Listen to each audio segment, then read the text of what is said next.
এমনকি সারা বিশ্বের বিভিন্ন প্রান্তে বাঙালিরা আছে, সবাই কিন্তু বসে থাকে, অপেক্ষা করে কোন দুর্গা পুজো, দুর্গোৎসব, শারদীয় উৎসব শুরু হবে।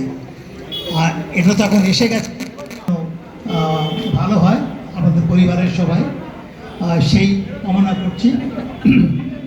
আর আরও দু একটা কথা আমি বলতে চাই, পুজো কিন্তু আজকাল পুজো তো আছেই, কিন্তু পুজো বলে সেই জন্যে শুধু রিলিজিয়াস বা রিলিজিয়াসিটি ব্যাপারটা নয়, এখন বরং এটা একটা উৎসবে পরিণত হয়েছে যা আমরা দেখছি, সেটাই আসলে খুব ভালো। এরকম উৎসবে কিন্তু সবাই যোগদান করতে পারে, সেটাই কাম্য।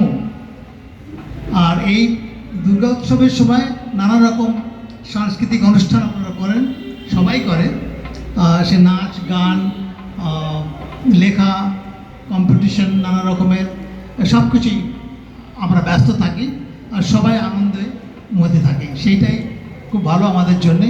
সবাই ভুলে যায় দৈনন্দিন নানা রকম প্রবলেমস যেসব আছে, আমাদের সংঘর্ষ করতে হয়, সেটা ভুলে গিয়ে আমরা সবাই কিন্তু এই দুর্গোৎসবের সময় সত্যি আনন্দে মেতে থাকি। আর তার ফলে আমাদের এটা রিচার্জ হয়ে যায়, ব্যাটারি রিচার্জের মতো, যে আমরা অনেক শক্তি পাই, মনোবল বেড়ে যায়, যে